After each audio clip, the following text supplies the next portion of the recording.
As Norman Vincent Peale once wrote, I challenge you to become a possibilitarian. No matter how bleak things seem to be or actually are, raise your sights and see the possibilities. Always see them, for they are always there. I'm Stephen Middleton, coming to you from the Possibility Action Network. Our core values include I am, I can, and I will. I am Possibility Man. Today, I want to share on the theme Live as a Possibilitarian. But first, a reminder. If you have not subscribed to our YouTube channel, I will leave some information wherever you see this video, and I encourage you or invite you to subscribe to our channel. You'll find information about our podcast and other information that we will be doing on social media. Now back to our share, live as a possibilitarian. Now this is an invitation. I am not challenging you to do it, as Norman Vincent Peale did. I am inviting you to consider living as a possibilitarian. And many of you may already be living as possibilitarians. And if that's true for you, drop a note wherever you see this video.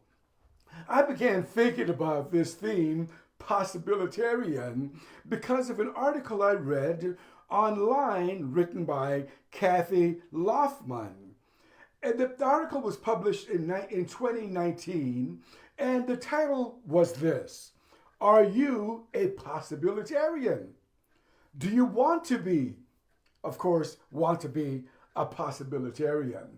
And Kathy Loughman reminds us that Vincent Peale had written about this in his book, The Power of Positive Thinking. And Kathy, outlined 6 steps into becoming a possibilitarian.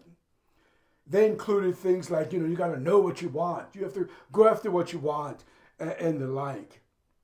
And then I was reminded of a poem written by the American poet in the 19th century, Emily Dickinson, where she crafted a poem that's entitled Dwell in Possibility. Now, Kathy Loughman and Vincent Peale, I think, were giving us a sense of force, making it happen. Emily Dickinson wanted to use dwell in possibility as a metaphor for contrasting poetry and prose. But I want to do something slightly different in my share, live as a possibilitarian. To start, I want you to consider an invisible power that's always available. Of course, life isn't always easy. The philosopher and theosopher Sydney Banks used a very common phrase once when he said, life is a contact sport. So I am not going to suggest to you that life is always easy, but I am suggesting to you that there is an invisible power that's always present, that never goes away, that there is a light that shines always, including at night. And that invisible power, that invisible presence is what you are all about. And it's all about you. It surrounds you. Of course, people go through challenging things. I heard just yesterday of a young girl that's, I believe she is maybe 12 or 13 years old, living in South Carolina, having been abused by a family member for many years. The young girl is now pregnant because of the unconsciousness of that individual. Life isn't always easy. You know of someone now who is undergoing treatment for some type of disease. You know someone who is living with a debilitating disability. Life is not always easy. But I still submit that it's possible for you to live as a possibilitarian because of the nature of what life actually is. Let me tell you a story about a young man who was born in 1950. I was reminded of him just a couple of hours ago. His name was Ronald McNair. Yes, the astronaut Ron McNair. He was born in Lake City, South Carolina, my home state. And in 1959, when he was 9 years old, Ron and his brother went to the local library in Lake City. The librarian was a woman who was not really conscious at the time. She was doing what she thought was right. She saw Ron and he had some books in his hands, and Ron had the wrong, in her mind, epidermal layer. And state law said that a person robed in the body that Ron was robed in could not check out a book from the library. So young Ron decided, I'm going to have a seat in this library. I am not going to leave without my books. He wasn't trying to be a bad guy. He just wanted some books because he enjoyed reading. So the librarian called the police. And the police were conscious men. That is, the police somehow were infected by the consciousness, by this invisible power that's always around us. And the police told the librarian, allow the child to check out the books. Allow the child to take the books home.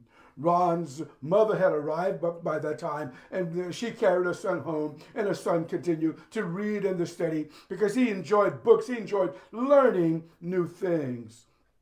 After graduating high school, Ronald McNair went to North Carolina A&T State University in Greensboro, and he got a degree in science. And he had other interests, but he followed his wisdom. His innate wisdom said to him that science was the field for him. After graduating from A&T magna cum laude, high honors, he matriculated at the Massachusetts Institute of Technology, MIT, where he pursued a degree in physics. Along the way, Ron McNair also liked sports. So he became a black belt in karate and won a number of championships as a karate expert. He held other jobs before NASA picked him up as an astronaut. And in 1986, when the shuttle Challenger blasted off into space, unfortunately, an accident happened, and Ronald McNair and the others aboard the Challenger lost their lives.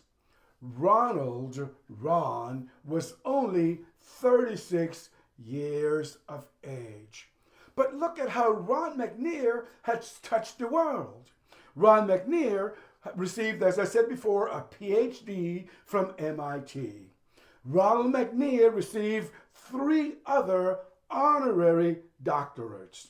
He was a presidential scholar, a Ford Foundation fellow. He was recognized as a distinguished national scientist. Ronald McNair will touch the world for the rest of however long our universe exists.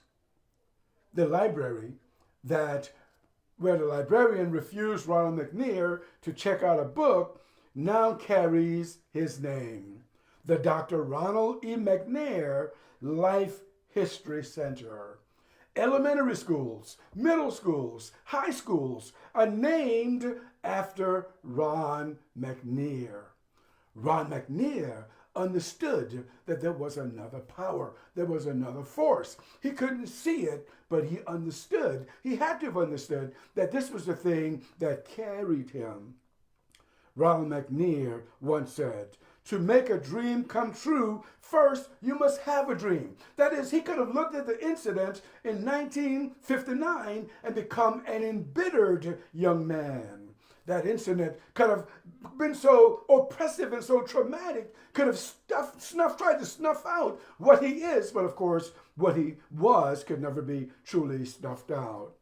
He also said, true courage comes in enduring. It comes in persevering. It comes in the preparation and believing in oneself. Now I want to return back to our theme. Live as a possibilitarian. Here is what I am discovering, that we are all living in an intelligent world. You don't have to make the world intelligent. I don't have to make the world intelligent. And things happen in this world of ours. Some things we may label bad. Other things we may label good. Whatever shows up is not up to us. It just shows up. But while things show up in our world, it seems to me, what I'm learning, is that we can level up to who we are.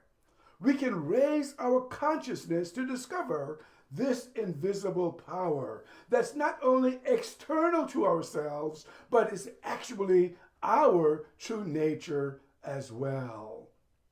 I am learning that we can raise our sights, that we can actually see a different reality. We can notice that some individuals can be in a low state of consciousness, just as the librarian in Ron's McNair's hometown in 1959. Now, this is not a criticism of her or a criticism of anyone, because all of us can somehow fall into a lower state of consciousness. And when we are in a low state of consciousness, we're not ourselves. We don't think right. We don't think healthy thoughts. We think thoughts of harm. We think thoughts of injury. We think thoughts of judgment when we are in a low state of consciousness. But I am discovering, and this is what Cindy Banks and all of his students have been talking about for over 50 years now, we can wait for a new level of consciousness to appear because it's always available to us. Unlike Norman Vincent Peale, I am suggesting that we can discover an ease of being. And this ease of being simply suggests that we spend our time not asking why, because you can never get an answer for why. I also am learning that we spend our time not trying to solve problems, but recognize that we have the opportunity and the ability to triumph over those things we call problems. And this is why the Possibility Action Network exists. This is why the Possibility Action Network podcast exists. And this is why we are inviting individuals such as yourself to live as a possibilitarian. I'm Stephen Middleton. I'm coming to you from the Possibility Action Network. Our core values include I am, I can, and I will. I am Possibility Man. Until next time, good day.